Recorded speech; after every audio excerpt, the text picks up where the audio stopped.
बार बार कांग्रेस की तरफ से तेजस्वी जी को मुख्यमंत्री नहीं घोषित किया जाता है। आप कहते हैं तेजस्वी ही मुख्यमंत्री बनेंगे, तो ये रिश्ता क्या कहलाता है?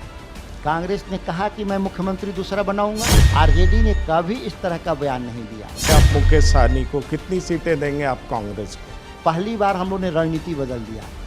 हम लोग 243 पर संयुक्त रूप से चुनाव लड़े। ये तो कांग्रेस का मसला है ना, दोनों नेताओं के बारे में हमसे कोई मसला ही नहीं है। वो पार्टियां किसको चुनाव लड़ाएंगी वो उनका काम है, उनका जुरिडिक्शन है। सबसे पहले जो हमारे विशिष्ट अतिथि हैं, और विशिष्ट क्या, हमारे लिए तो इतने प्यारे हैं, मेरे कॉलेज के सीनियर भी हैं और इस तरीके के नेता हैं कि बड़े इजीली एक्सेसिबल हैं, जो कि बहुत कम होता है। सुधाकर सिंह जी के बारे में मैं ये कहना चाहूँगा कि जिस तरीके से अभी ये शहर में फंसे भी रहे और उसके बाद इनके अंदर जो इंथुजियाज्म था कि TV9 के कार्यक्रम में पहुँचे, तो इसके लिए आप लोग एक बार जोरदार तरीके से ताली बजा करके इनका स्वागत करिए। सबसे बड़ी बात मैं ये कहना चाहूँगा कि TV9 ने पटना में तो काम किया, पर TV9 ने बिहार के 5 शहर को चूज किया जहां जाकर के TV9 डिजिटल बैठक कर रहा है, वहां के लोकल लीडर्स और वहां के लोकल लोगों से जनसंपर्क कर रहा है, ताकि यहां के मूड और मिजाज को बेहतर तरीके से समझा जा सके। इसलिए ये TV9 डिजिटल का प्रथम प्रयास है। जो थोड़ी बहुत खामियां हुई होंगी, आप लोगों को थोड़ा इंतजार करना पड़ेगा, इसके लिए हम आपसे क्षमा प्रार्थी। सुधाकर जी बक्सर से MP हैं, किसी परिचय के मोहताज नहीं हैं, और आपको बता दें जिस तरीके से इनकी राजनीतिक विरासत भी ज़बरदस्त है। इनके पिताजी बड़े नेता हैं, प्रदेश के लंबे समय तक अध्यक्ष रहे हैं, और अब सुधाकर जी भी अपनी पहचान और अपना नाम अपने दम पर बनाए हैं, क्योंकि बक्सर में जिस तरह की जीत इन्होंने हासिल की, बीजेपी के गढ़ में इन्होंने बीजेपी को हराया, ये काबिले तारीफ है। और इससे आगे मैं अब अपना सवाल का सिलसिला जारी रखता हूं, और भी मेहमान हमारे साथ राजीव रंजन जी आए हैं, आरजेडी के नेता सुबोध मेहता जी आए हैं, आलोक जी हैं, और तमाम गण्यमान्य व्यक्ति जो यहां पर आए हैं, आप सबका TV9 स्वागत करता है। अब सवालों का सिलसिला शुरू करते हैं। सर, चुनाव के मुहाने पर खड़े हैं, चुनौतियां बहुत सारी हैं। इस बार तेजस्वी सरकार, या अगली बार भी कहेंगे तेजस्वी सरकार? चुनाव तो बिहार पूरी तरह से 5 साल बिहार चुनाव मूड में रहता है। त्रिस्तरीय पंचायती राज का चुनाव हो, MP का चुनाव हो, MLA का चुनाव हो, तो बिहार लोकतंत्र की जननी है। इसीलिए बिहार को के लिए कोई बहुत अलग दृष्टिकोण के हिसाब से बिहार चुनाव को नहीं देखता। और बिहार, मैंने कहा, 5 साल चुनावी मूड में रहता है। कहीं भी देश में चुनाव हो, लेकिन उसकी चर्चा बिहार में ज़्यादा होगी, और बिहार में जब चुनाव हो रहा है तो स्वाभाविक है कि देश की भी नज़र बिहार पर है। अब चुनाव, पिछले चुनाव को भी आप कह रहे थे, 2020 का इशारा कर रहे थे, तो चुनाव तो हम जीते थे बिहार में।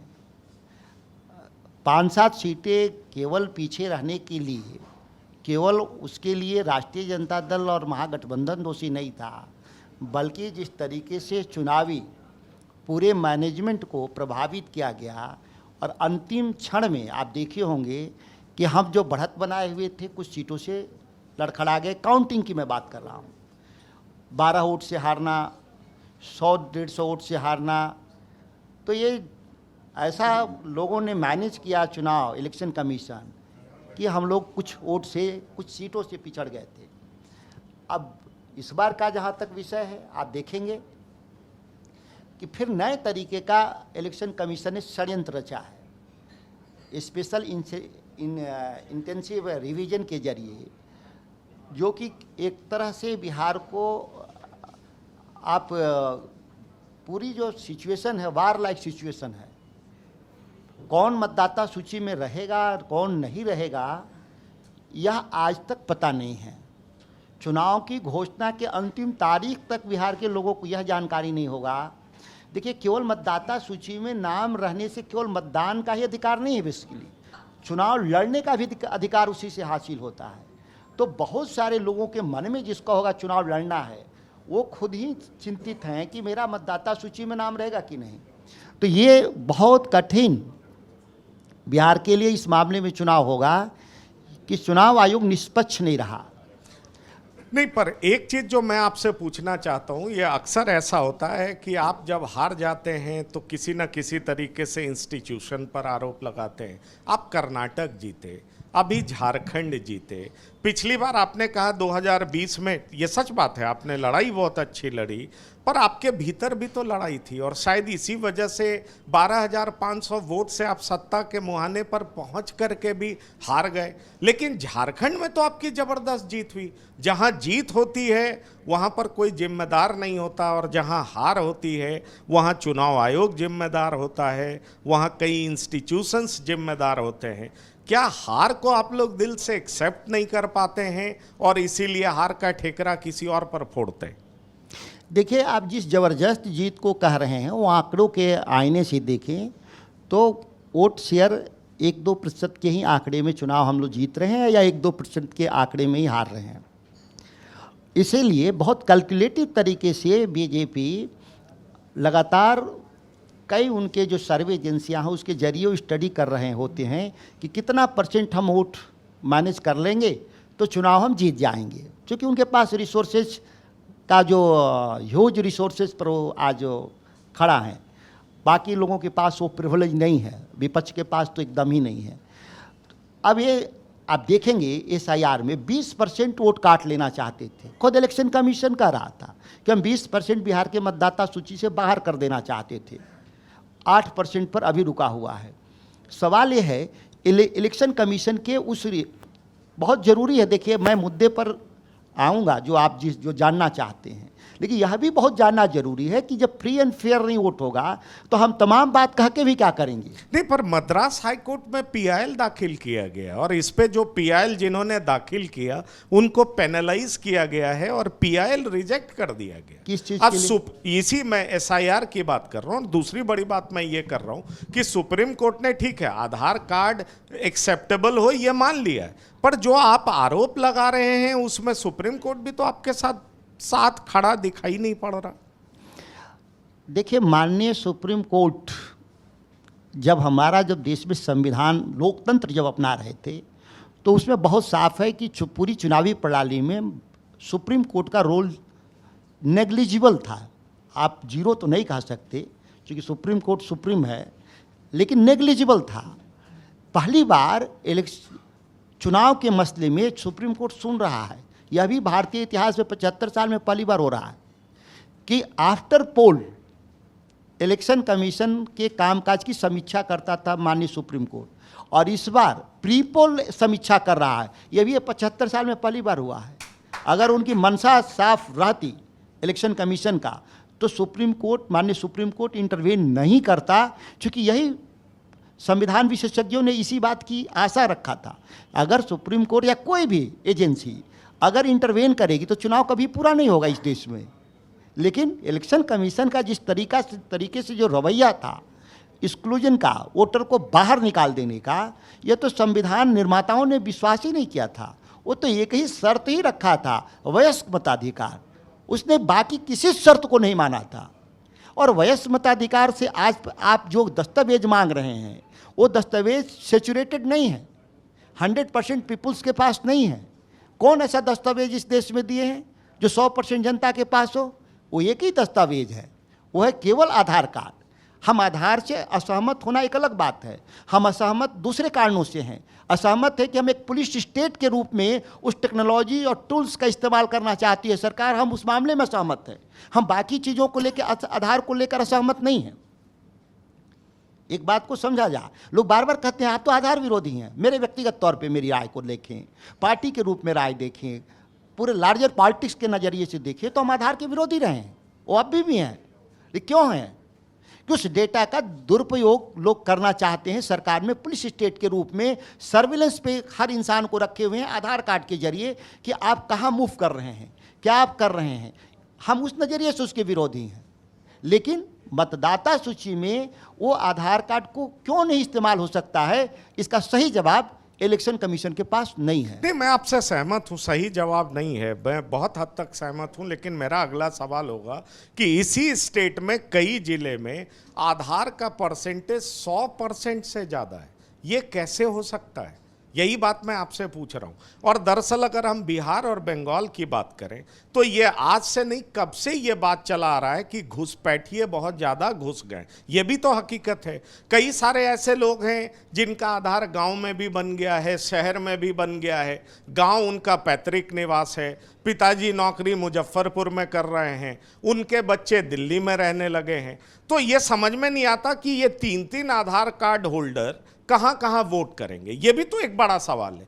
तो क्यों नहीं पुनरीक्षण होना चाहिए, क्यों नहीं नाम कटना चाहिए? क्योंकि अगर आप देखें चुनाव में 55-60% से ज्यादा वोट भी नहीं बढ़ पाता है। क्योंकि मेरी कुछ अफसरों से बात हो रही थी, उन्होंने कहा बिल्कुल आप टाइमिंग को लेकर के सवाल उठा लें, वो बहुत सही है, बिल्कुल 100% दुरुस्त हो, ये कभी नहीं हुआ है और हो भी नहीं सकता है। लेकिन ये भी सच है कि पुनरीक्षण तो जरूरी है ना। कई लोग पलायन कर चुके हैं, रह नहीं गए हैं, कई लोग मर गए हैं, कई लोग कहीं और वोट देते हैं। सबको आप अवेयर भी कर दीजिए तो भी गांव में 55% से ज्यादा वोटिंग हो नहीं पाता है। तो आखिरकार हकीकत तो हमें जानना पड़ेगा ना। आप एक साथ 5 सवाल किए हैं, पांचों का जवाब दे दीजिए। 5 हमें देना पड़ेगा जी। आपका पहला सवाल था कि 100% से ज़्यादा आधार कार्ड उपलब्ध है। ये अपने आप में चौंकाने वाली खबर है। कई जिले में, कई जिले में। जी, पहले बात को समझ लें। जी। आधार कार्ड होना मतलब सभी लोग का मतदाता सूची में नाम नहीं होता है। जिनका उम्र 18 साल से नीचे है, जन्म से ही लोगों का आधार कार्ड बनने लगता है। तो लोगों क्या डेटा के साथ क्या मजाक बनाते हैं। हमको हंसी भी आता है कि उसके ट्रैप में बुद्धिजीवी क्यों जाते। नेताओं का काम है नारे गढ़ना, बेबुनियाद नारे गढ़ना, जुमले गढ़ना, उसमें बुद्धिजीवी क्यों इस ट्रैप में जाता है? मुझे लगता है हम ट्रैप में चले गए तो बाहर निकाल दीजिए ना, इसीलिए तो हम चाहते हैं आपको सुनना। बिहार के भीतर 13 लाख लोगों के 13 करोड़ लोगों के पास मतदाता आधार कार्ड है और वोटर लिस्ट में कितने लोग हैं? 8 करोड़। 8 करोड़। आश्चर्य है। अरे भोक्ता ही है, जितना संख्या होगा उसका 65% ही मतदाता सूची में इनकॉर्पोरेट होगा, क्योंकि उसकी 35% आबादी 1 से 18 साल के बीच में है। 18 साल जब पूरा होगा, आधार कार्ड होना जरूरी नहीं है कि आप मतदाता सूची के लिए एलिजिबल हों। आपका उम्र 1 साल में भी आधार कार्ड बनता है, 2 साल में भी आधार कार्ड बनता है बच्चों का। ये कहाँ कानून में लिखा है कि 18 साल पूरा होने के बाद ही आधार कार्ड बनेगा? आधार तो आज सबके लिए जरूरी है। 5 साल जाते जाते अगर आधार कार्ड नहीं होगा आपके पास तो स्कूल में बच्चे का एडमिशन नहीं होगा। तो हमारा जो ये बार बार कहना है कि वोटर लिस्ट से ज़्यादा आधार कार्ड है, वो सही बात है, होना भी चाहिए। 13 करोड़ लोग हैं इस बिहार में, तो 13 करोड़ आधार कार्ड होना चाहिए। उस हिसाब से कितना होना चाहिए? 135% आधार कार्ड होना चाहिए वोटर लिस्ट का। ये ट्रैप है, डेटा को खेलना नहीं चाहिए जैसे लोग बुद्धिजीवी लोग खेलते हैं। बुद्धिजीवी नहीं, नेता खेलते हैं, बुद्धिजीवी ट्रैप में फंसते हैं। दूसरा सवाल आपका इसमें बहुत महत्वपूर्ण है कि 3 जगह आधार कार्ड नहीं, इम्पॉसिबल। 3 जगह मतदाता सूची में आधार कार्ड नहीं, वो वोटर कार्ड तो बन जा रहा है। हाँ, वोटर कार्ड बन सकता है, वोटर कार्ड बन जा रहा है। आधार कार्ड इम्पॉसिबल। ये टेक्नोलॉजी ही है, ये दुनिया की सबसे साइंटिफिक टेक्नोलॉजी है जिसका डुप्लीकेशन इम्पॉसिबल हो ही नहीं सकता। 3 जगह मतदाता सूची में नाम अगर है, नहीं, मैं अपनी बात को वापस लेता हूं, सॉरी बोलना चाहूंगा। दरअसल मैं वोटर आईडी की कार्ड की बात मैं सहमत हूं। जी, 3 बार 3 जगह, उसको रोकने का क्या तरीका है? टेक्नोलॉजी। वो केवल सिंगल टेक्नोलॉजी है कि आप आधार सीड कर करके और डुप्लीकेसी को रोक देंगे। आधार क्यों बना था इस देश में? कि सब्सिडी को डुप्लीकेट माने टेप्लीकेट कर रहे हैं लोग। मतलब कि राशन कार्ड में नाम गांव में भी जुड़वा लिया, पटना में भी जुड़वा लिया और दिल्ली में भी जुड़वा लिया। इसी को रोकने के लिए आधार कार्ड बना था। डायरेक्ट बेनिफिट ट्रांसफर के लिए यह आधार कार्ड बना था। तो वोटर लिस्ट को क्या तरीका है निकालने का? डुप्लीकेट वोटर, वह है आधार कार्ड। आधार को सीड करिए, डुप्लीकेट और जो मृत्यु है, डेथ है, वो सभी चीज़ें आपकी साइंटिफिक तरीके से वोटर लिस्ट में सुधार हो जाएगा। आप रोक रहे हैं। यहाँ पर खुद इलेक्शन कमीशन चाहती है कि देश में डुप्लीकेट वोट रहे। SIR के बाद भी हमने 8 विधानसभा का इलेक्शन कमीशन को दिया कि आप देख लीजिए, आपके 300 400 हर विधानसभा में आपके डुप्लीकेट वोट सेम बूथ पर, ध्यान दीजिए, अभी हमसे सेम बूथ पर निकाला, मतलब अगर दूसरे बूथ पर अगर वो होगा तो उसका हम अभी डिटेक्ट नहीं किए, वैसा संख्या और ज़्यादा हो सकता है। मैंने सेम बूथ पर दिखाया कि SIR के बावजूद क्रमांक 79 पर सुधाकर सिंह, क्रमांक 80 पर भी सुधाकर सिंह, इस तरह का हमने 400 एवरेज पर विधानसभा मैंने दिया। बाकी अगर सुधाकर सिंह बूथ बदल दिए तो वो हमारे पास सॉफ्टवेयर नहीं था मेरे पास, अगर वो विधानसभा बदल दिए, लोकसभा बदल दिए, राज्य बदल दिए, तो उसका हमारे पास अभी ट्रेस करने के लिए मेरे पास टेक्नोलॉजी नहीं है। लेकिन सेम बूथ पर हमारे पास हमने वो सॉफ्टवेयर बनाया था, उसके जरिए ट्रेस कर लिया और 400 नाम हमने हटवाने का काम किया। एक ही तरीका है, आधार को जोड़ना होगा। ये दूसरा आपका सवाल का जवाब हुआ। अब इसमें और सवाल आपका था, तीन और सवाल आपने घुसपैठिए। हाँ, घुसपैठियों का सवाल। ये घुसपैठियों का जांच करने का अधिकार किसको है इस कानून के हिसाब से? गृह मंत्रालय को। भारत सरकार गृह मंत्रालय को केवल भारत का संविधान अधिकार देता है नागरिकता चेक करने का। नागरिकता चेक करने का अधिकार इलेक्शन कमीशन को नहीं है। लगता होगा कि इलेक्शन कमीशन को कि नहीं, यह अब विदेशी नागरिक हैं, तो यह आप कहाँ दर्ज कराइएगा कंप्लेन? गृह मंत्रालय में। आपने उसी तरह से हुआ कि सुधाकर सिंह को फांसी दे दिया जाए और फिर उसके बाद सुनवाई हो कि दोषी है कि नहीं। नाम हटा देना फांसी के बराबर है। अब इसके बाद अब सुनवाई करेंगे कि वैध नागरिक है कि अवैध, ये तो आपको अधिकार में मिला ही नहीं। सबके काम बंटे हैं, डेमोक्रेसी चलता है ये सेपरेशन ऑफ पावर पर। यहाँ सेपरेशन ऑफ पावर कहाँ दिखाई दे रहा है? जो काम पुलिस का है, जो काम गृह मंत्रालय का, वो काम इलेक्शन कमीशन कर रहा है। भाई, देश के गृह मंत्री तो 11 साल हो गया विदेशी को खोजते हुए, 11 आदमी को आज तक ट्रेस नहीं कर पाए।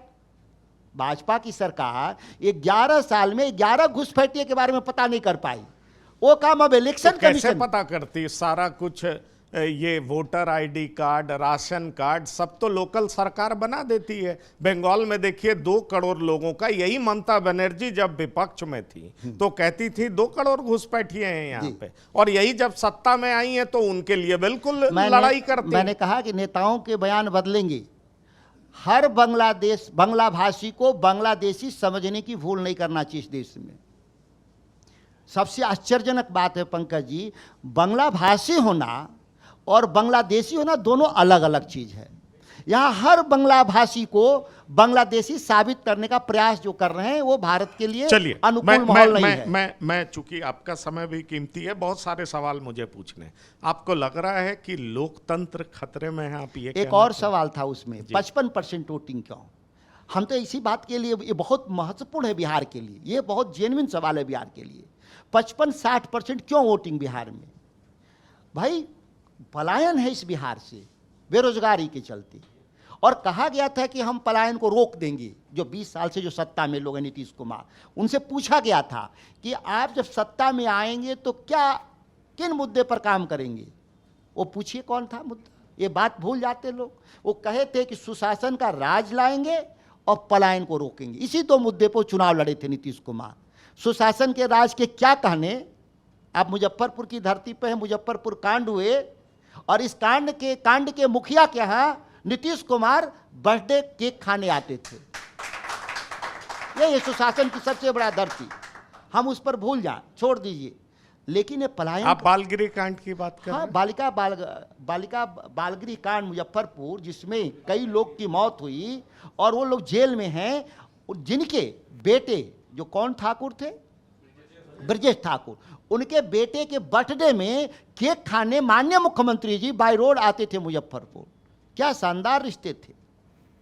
तो मुख्यमंत्री जी से शानदार रिश्ते तो आपके भी हैं। हाँ, मेरे व्यक्तिगत रिश्ते हैं। मैं अभी भी कहता हूँ मेरे रिश्ते हैं। मैं कभी मैंने ना नहीं कहा। हमारे हैं रिश्ते उनसे व्यक्तिगत। मैंने इसलिए कहा कि इस बात को अगर हम, मैंने ऐसा सवाल छोटा सा इसमें तब पूरा कर लें जवाब। जी। 4 करोड़ लोग, 3 करोड़ लोग श्रम पोर्टल पे रजिस्टर्ड हैं बिहार के जवान, जो दूसरे राज्य में काम करते हैं। बिहार में कितने लोग 13 करोड़ में वोट देने लायक हैं? 8 करोड़। और 8 करोड़ में से 3 करोड़ लोग श्रम पोर्टल पे रजिस्टर्ड हैं जो दूसरे राज्य में नौकरी करते हैं। और इसके लिए अभी 12,000 ट्रेन चलाने की बात हुई है। क्या कहा गया है? छठ और दीपावली में हम 12,000 ट्रेन देंगे बिहार के लोगों को आने के लिए वापस। ये हर ट्रेन में 2,000 आदमी चढ़ता है, मतलब 2.5 करोड़ लोग को लाने का अरेंजमेंट किया है। इससे साबित हो जाता है कि वोट, जब वोटर रहेगा बिहार में तब ना वोट देगा। और लोग इसको दूसरे नज़रिए से देखते हैं कि नहीं नहीं, वो तो 55% इसलिए होता है कि फर्जी वोटर है। नहीं, फर्जी नहीं है, सही वोटर हैं, लेकिन रोजी रोटी के तलाश में दूसरे राज्य में गए हैं, जो वापस चुनाव के वक्त नहीं आ पाते हैं। ये आपके 4-5 सवाल थे। उस ठीक है, मैं कुछ सवाल पूछना चाहूँगा जो बहुत इंपॉर्टेंट है। ये ठीक है, आपने एसआईआर पे बात की, हमने तेजस्वी जी से भी इस पर सवाल पूछा था, उन्होंने भी इस तरह के तमाम आरोप लगाए थे। अब मैं आपसे ये पूछना चाहता हूँ कि बार बार सवाल ये उठता है कि हर पार्टी इनर डेमोक्रेसी के प्रॉब्लम से जूझ रही है। आपको लगता है कि आंतरिक लोकतंत्र आपकी पार्टी में भी खतरे में है? देखिए, आंतरिक लोकतंत्र के लिए जो आपका सवाल है उससे हम लगभग सहमत हैं। सभी दलों के भीतर ये संकट पैदा हुआ है। कमोबेश इसकी पीड़ा राष्ट्रीय जनता दल भी है, ये भी मैं मानता हूँ। सभी दलों के भीतर ये हुआ है, लेकिन एक मामले में राष्ट्रीय जनता दल अन्य दलों से उदार है कि वैचारिक तौर पे हम अगर कोई बात रखते हैं हमारे पार्टी के भीतर, अगर आप कोई बात, कोई सुना नहीं सुना वो अलग बात है, ये हम दावा नहीं करते कि हम जो कहा वो सुना, लेकिन कोई बोलता है तो बात को मना नहीं किया जाता। इस आधार पर पार्टी से निष्कासन हमारे दल में नहीं होता है कि किसी नेता ने कोई बोला। कई बार गलत लोग बोल जाते हैं हमारे पार्टी के लोग, फिर भी हम निष्कासन नहीं करते, तो लोगों को लगता है कि पार्टी का प्रश्रय है। नहीं, यह इंटरनल डेमोक्रेसी है हमारा कि हम फ्रीडम देते हैं बोलने के लिए। अगर गलती भी बोल गया तो उसको हम चेतावनी देके छोड़ देते हैं।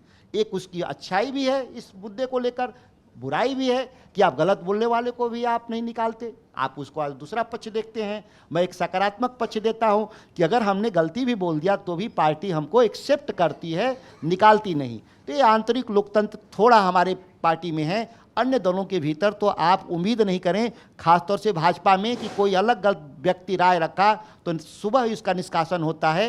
ये बात, आपकी बात से मैं सहमत हूँ। नहीं, आप सहमत हैं, पर मैं वही पूछना चाह रहा हूं क्योंकि आपकी पार्टी का भी कॉरपोरेटाइजेशन हुआ है। बहुत लोग ऑफ द रिकॉर्ड बोलते हैं कि हम अपने मुख्य नेता तक पहुंचने के लिए बीच में किसी का सहारा लेना पड़ता है जो दूसरे प्रदेश से आए, और ये अक्सर इस तरह की आवाज़ उठती है। क्या मैं पूछ सकता हूं, सुधाकर सिंह किसान नेता, फाइटर नेता, उनको भी घुटन महसूस हो रही है आरजेडी में? निश्चित तौर पर आपका यह आरोप सही नहीं है। आपका आरोप, जिनके जरिए आपने फीडबैक भी लिया है, वो भी जो लोग कह रहे हैं उनकी अभी बात सही नहीं। एक राष्ट्रीय जनता दल हैं जहां लालू प्रसाद जी सुबह 7 बजे से लेकर रात को 12 बजे तक लगातार लोगों से मिलते हैं। तेजस्वी जी के पास, चूँकि वही आज के दिन में हमारे एक वर्किंग लीडर भी हैं, तो ऑब्वियस है कि थोड़ा वक्त लगता है। वो 2-4 घंटा के बाद भी मुलाकात हो जाती है। इंस्टेंट तो किसी दल में किसी से नहीं मिलता, वो लंबी प्रक्रिया है किसी भी दल में। पर रामगढ़ में तो अजीत जी को पार्टी मदद नहीं की थी, क्योंकि निश्चित तौर पे पार्टी के क्योंकि मदद से, पार्टी के जो मुख्य लोग थे वो उनके विरोध में थे। इस तरह की खबरें आ रही थी। ऐसा हम लोग नहीं मानते। राष्ट्रीय जनता दल और हमारे नेता सभी का सहयोग था। उपचुनाव में ऐसा होने की संभावना बनी रहती है। ऐसा रामगढ़ में ही नहीं हुआ, आप देखेंगे तो बेलागंज में भी समस्या खड़ा हुआ, इमामगंज में भी खड़ा हुआ, तराड़ी में नहीं हुआ था। तो हम सबसे कम, तो ये उपचुनाव में इस तरह की समस्याएं खड़ी होती हैं, जिसको हम लोग समय रहते ही उसको सुलझा लेते हैं और सुलझा लिए गए हैं। ऐसी परेशानी आपको बिहार में कहीं नहीं दिखाई देगा। कांग्रेस से आपके रिश्ते कैसे हैं? दरअसल बार बार कांग्रेस की तरफ से तेजस्वी जी को मुख्यमंत्री नहीं घोषित किया जाता है, आप कहते हैं तेजस्वी ही मुख्यमंत्री बनेंगे, तो ये रिश्ता क्या कहलाता है? कांग्रेस ने कहा कि मैं मुख्यमंत्री दूसरा बनाऊंगा। नहीं, पर 2020 में तो कह दिया था तेजस्वी चेहरा है, तो अभी कहने में क्या दिक्कत है? आप जिस दिन चुनाव, आप कहते हैं राहुल चेहरा है, प्रधानमंत्री बनेंगे, वो नहीं कहते हैं कि वो चेहरे हैं हमारे। आप जिस दिन चुनाव की घोषणा होगी, आप उस शाम को आप सभी चीज जो सवाल हैं आपके जवाब दे दिए जाएंगे। वो मतलब तब तक सीटों का बंटवारा हो जाएगा और इसलिए कांग्रेस घोषणा कर देगी, आप ये कहना चाह रहे हैं? सवाल सीट तो सबको चाहिए, ऐसा नहीं है कि बिना सीट का कोई हमारा सहयोगी दल बनेगा। कोई ऐसा है एक पार्टी, कोई एक व्यक्ति बता दे कि जो बिना टिकट का भी, बिना सीट का भी हमारा सहयोगी बनना चाहता है। लेकिन 243 की संख्या नहीं बढ़ेगी, उतने ही कानून कहता है, और इसी में सबको हमको एडजस्ट करना है। तो इसीलिए सही समय पर आप देखेंगे ये सवाल सुलझा लिए जाएंगे गठबंधन के द्वारा। पार्टी के तो घोषित नेता ही हैं, उस पर तो कोई बहस का विषय ही नहीं है। मुकेश साहनी आपके नेता के साथ कभी संतरा खाते हैं, कभी मछली खाते हैं, लेकिन अंदर खाने आरजेडी कहती है कि इज नॉट ट्रस्टवर्दी। हकीकत क्या है? वो आपके साथ बने रहेंगे, आप ट्रस्ट करते हैं उन पर, सच्चाई क्या है? आरजेडी ने कभी इस तरह का बयान नहीं दिया कि हमारा अपने सहयोगी दलों पर भरोसा नहीं है। किसी ने भी निश्चित तौर पे 1000% भरोसा है अपने सहयोगी दलों पे, अपने कार्यकर्ताओं, नेताओं पे। वो अपना व्यक्तिगत तौर पे कौन कहाँ जाएगा, रहेगा, ये हम लोग नहीं दावा करते। अभी भी हम कह रहे हैं किसी के लिए, हमारे लिए भी कोई दावा नहीं करेगा। हमारी दावा मैं स्वयं करूँगा कि हम कहाँ हूँ, वो एक अलग सवाल है। लेकिन हमारा किसी पर अविश्वास नहीं है। सभी हमारे जो सहयोगी हैं सबको लेकर के चुनाव लड़ेंगे और हम लोग चुनाव में साथ जाएंगे। कितनी सीटें देंगे आप मुकेश साहनी को, कितनी सीटें देंगे आप कांग्रेस को? पहली बार हम लोग ने रणनीति बदल दिया। हम लोग 243 पर संयुक्त रूप से चुनाव लड़ेंगे। पहले हम लोग क्या करते थे, सीटों को बांट देते थे और फिर हम लोग छोड़ देते थे कि वो दल देख रहा है। इस बार ऐसा नहीं है। हम 243 सीटों को, एक एक सीट को देखेंगे। हम लोग चुनाव लड़ेंगे जीतने के लिए और जिताएंगे भी। ये नहीं कि जो हम दूसरे अपने सहयोगी को दे दिए उसको छोड़ देंगे। इसीलिए लोगों को समझ में नहीं आ रहा है कि राष्ट्रीय जनता दल क्या कर रहा है। राष्ट्रीय जनता दल 243 की तैयारी कर रहा है। हम लोग हर हाल में चुनाव जीतने के लिए लड़ रहे हैं और हर सीट जीतने के लिए लड़ रहे हैं। हम सहयोगी दलों से सहयोग जरूर ले रहे हैं, लेकिन सहयोगी दल को उससे ज़्यादा हम मदद भी करेंगे। इसलिए लोग थोड़ा सा कन्फ्यूजन में है, मीडिया में भी लोग बहुत तरह से, कि सीटों की संख्या का क्या सवाल है। सीट कोई मायने नहीं रखता। हम लड़ने के लिए, जीतने के लिए लड़ेंगे और जीतने के लिए ही सीट देंगे। अंतिम 2 सवाल। आप कहते हैं लॉ एंड ऑर्डर का दिक्कत है, तेजस्वी जी मैरिन ड्राइव पे, जो पटना का कहा जाता है, उस पे डांस करते हैं, और फिर सवाल उठाती है आपकी विपक्षी पार्टी की लॉ एंड ऑर्डर खराब होता तो ऐसे रात में डांस नहीं करते। मतलब आपको लगता है महाजंगल राज का आरोप आपका झूठा है, गलत है, और आपके नेता के इस व्यवहार से ही ये साबित हुआ? आंकड़े क्या कहते हैं? बिहार के जो पुलिस रिकॉर्ड ब्यूरो का जो आंकड़े हैं, इसी के आधार पे हम लोग तय करते हैं कि अपराध घटा या बढ़ा। मीडिया का तो अपना है, चैनल है, वो चलाएगा तो चलाएगा, नहीं चलाएगा तो नहीं चलाएगा। वो रामराज घोषित कर सकता है, मीडिया इतना बहादुर है, तो हम लोग उसकी बात नहीं कर रहे हैं। लेकिन आंकड़े क्या कहते हैं? क्राइम रिकॉर्ड ब्यूरो तो ये कह रहा है कि बिहार में अपराध चरम सीमा पर है। और पटना के सड़कों पे जब तांडव हुआ अपराधियों का, और पटना से सत्ता के शीर्ष, सत्ता का मतलब केवल सत्तारूढ़ दल नहीं, प्रशासन के लोग, मीडिया के लोग, सिविल सोसाइटी के जो ताकतवर लोग पटना में रहते हैं, और उनके घरों पे जब हमले हुए तब सबको चिंता हुआ कि अब अपराध वाला आंकड़ा दिखा देना चाहिए। तो आंकड़े आप देख ले कितने बड़े हैं। तो आप कहते हैं हम सबको साथ लेके चलेंगे, पप्पू और कन्हैया को तो साथ लेके नहीं चल पाते। क्या दिक्कत है आपको पप्पू और कन्हैया से? वो वोट कैचर हैं, इसलिए आपके नेता के रास्ते में बाधक बन जाएंगे, ऐसा डर लगता है आपको? वजह क्या है? ये दोनों व्यक्ति का आपने नाम लिया, इसका जवाब, इसका सवाल तो कांग्रेस से करना चाहिए आपको। नहीं, पर इन दोनों व्यक्ति का नाम आप क्यों नहीं लेते हैं? हमारे दल में नहीं है। पर आपके सहयोगी तो हैं ना। मैंने कहा सहयोगी दल उनको अगर बेइज्जत कर रहा हो, सहयोगी दल उनको भाव नहीं दे रहा हो, सहयोगी दल उनको सीट नहीं दे रहा हो, तो सहयोगी दल से बात करना, उसका जवाब देंगे। ये तो कांग्रेस का मसला है ना, दोनों नेताओं के बारे में हमसे कोई मसला ही नहीं है। हम तो संख्या तय करते हैं, हम तो टिकट नहीं तय करते कि हमारे सहयोगी दल किसको लड़ाएंगे। हम लोग तो केवल संख्या तय करते हैं कि भाई इतना सीट पर कांग्रेस लड़ेगी, इतना सीट पर माले लड़ेगा, जो अपने सहयोगी दलों को। लेकिन वो पार्टियां किसको चुनाव लड़ाएंगी वो उनका काम है, उनका जुरिडिक्शन है। अब वो आप उनसे सवाल करेंगे कांग्रेस से कि क्यों सहज हैं या असहज हैं, वो दोनों बताएंगे बात। अंतिम सवाल, तेज प्रताप यादव को लेकर के आप लोग असहज हैं क्योंकि आपके नेता के खिलाफ बयान दे रहे हैं, वैसी जगह से लड़ने की बात कर रहे हैं जहां से आपके सिटिंग एमएलए। हम लोग को कोई नहीं फर्क पड़ता। हमारे खिलाफ भाजपा जैसी विशाल बरगद पेड़ है, पार्टी है, जेडीयू है, तमाम दल हैं, क्या फ़र्क पड़ता है? सब लोग बयान देते हैं हमारे खिलाफ, हमारे नेता के खिलाफ, हमारे खिलाफ लड़ने की बात करते हैं। उसमें अगर जिनका आप नाम ले रहे हैं वो भी अगर ले रहे हैं तो क्या फ़र्क पड़ता है? कुछ नहीं फ़र्क पड़ता।